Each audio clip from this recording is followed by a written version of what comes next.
Good morning, boys and girls, cats and dogs. We are an inclusive channel here, and this is your Sunday reading. This is scheduled for Halloween, October 31st. So what better poem to read than The Raven by Edgar Allan Poe? There are some references in here that I will give links to because they might be obscure to current day readers, but I will give links in the description so that it might provide a little bit of clarity. And here we go. This is The Raven by Edgar Allan Poe. Once upon a midnight dreary, while I pondered weak and weary over many a quaint and curious volume of forgotten lore, while I nodded, nearly napping, suddenly there came a tapping as of someone gently rapping at my chamber door. "'Tis some visitor," I muttered, tapping at my chamber door, only this and nothing more. Distinctly, I remember it was in the bleak December, and each separate dying ember wrought its ghost upon the floor. Eagerly I wished the morrow. Vainly I had sought to borrow from my books surcease of sorrow, sorrow for the lost Lenore, for the rare and radiant maiden whom the angels name Lenore, nameless here forevermore. And the silken, sad, uncertain rustling of each purple curtain thrilled me, filled me with fantastic terrors never felt before, so that now, to still the beating of my heart, I stood repeating, "'Tis some visitor entreating entrance at my chamber door. Some late visitor entreating entrance at my chamber door. That it is, and nothing more."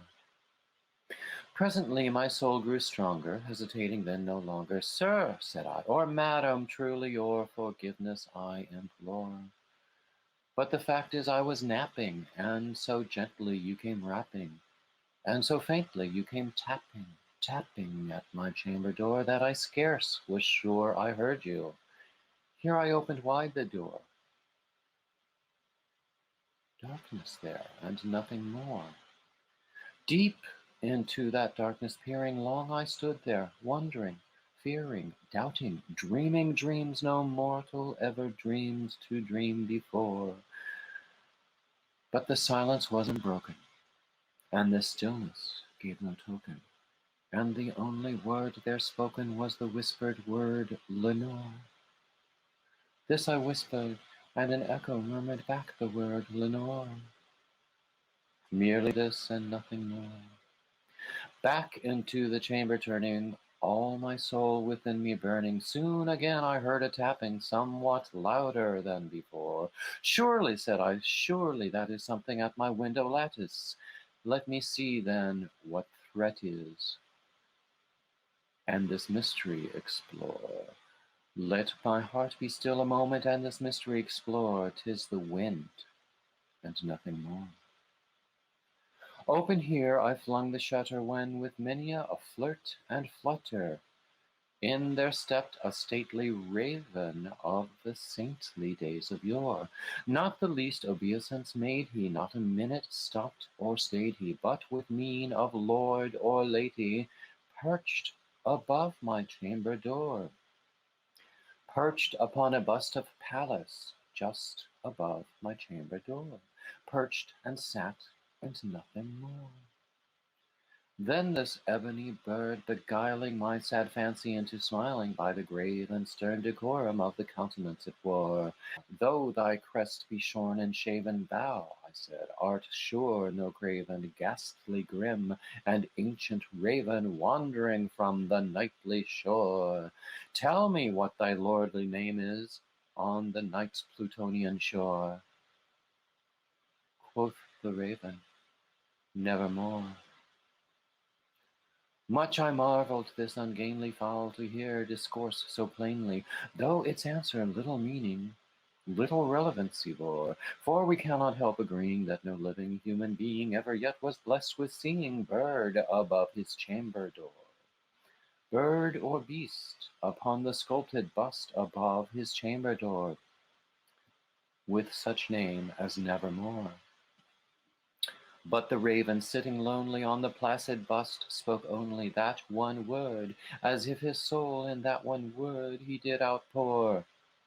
Nothing farther than he uttered, not a feather than he fluttered, till I scarcely more than muttered, other friends have flown before, on the morrow he will leave me as my hopes have flown before. Then the bird said, nevermore.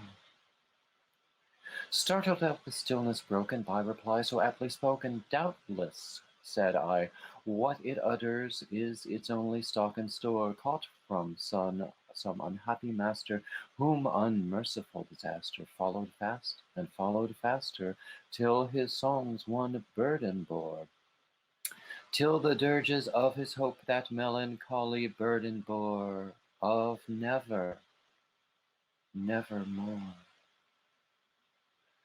But the raven still beguiling all my fancy into smiling, straight I wheeled a cushioned seat in front of bird and bust and door.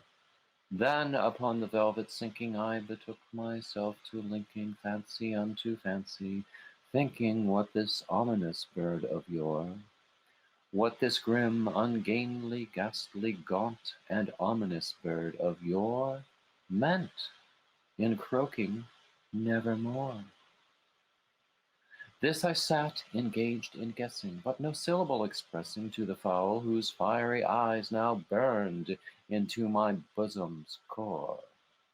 This and more I sat divining, with my head at ease reclining on the cushion's velvet lining that the lamplight gloated o'er, but whose velvet violet lining with the lamplight gloating o'er she shall press, ah, nevermore.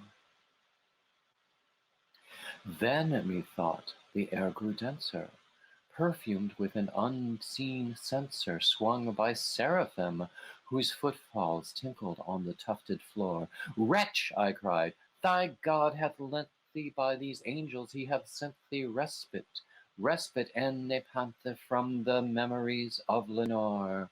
Quaff, oh quaff this kind nepenthe, and forget this lost Lenore. Quoth the raven, nevermore.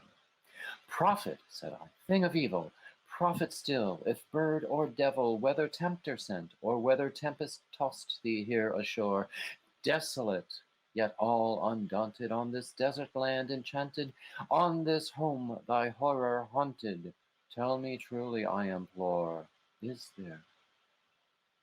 there balm in Gilead? Tell me, I implore. Quoth the raven, nevermore. Prophet, said I, thing of evil, prophet still, if bird or devil, by that heaven that bends above us, by that God we both adore. Tell this soul with sorrow laden, if within the distant Aidenn it shall clasp a sainted maiden, whom the angels name Lenore. Clasp a rare and radiant maiden, whom the angels name Lenore. Quoth the raven, nevermore. Be that word our sign of parting, bird or fiend, I shrieked, upstarting, get thee back into the tempest and the night's Plutonian shore. Leave no black plume as a token of that lie thy soul hath spoken. Leave my loneliness unbroken, quit the bust above my door. Take thy beak from out my heart, and take thy form from off my door. Quoth the raven, nevermore. And the raven, never flitting, still is sitting on the pallid bust of Pallas just above my chamber door. And his eyes have all the seeming of a demon's that is dreaming, and the lamplight o'er him streaming throws his shadow on the floor. And my soul from out that shadow that lies floating on the floor shall be lifted nevermore.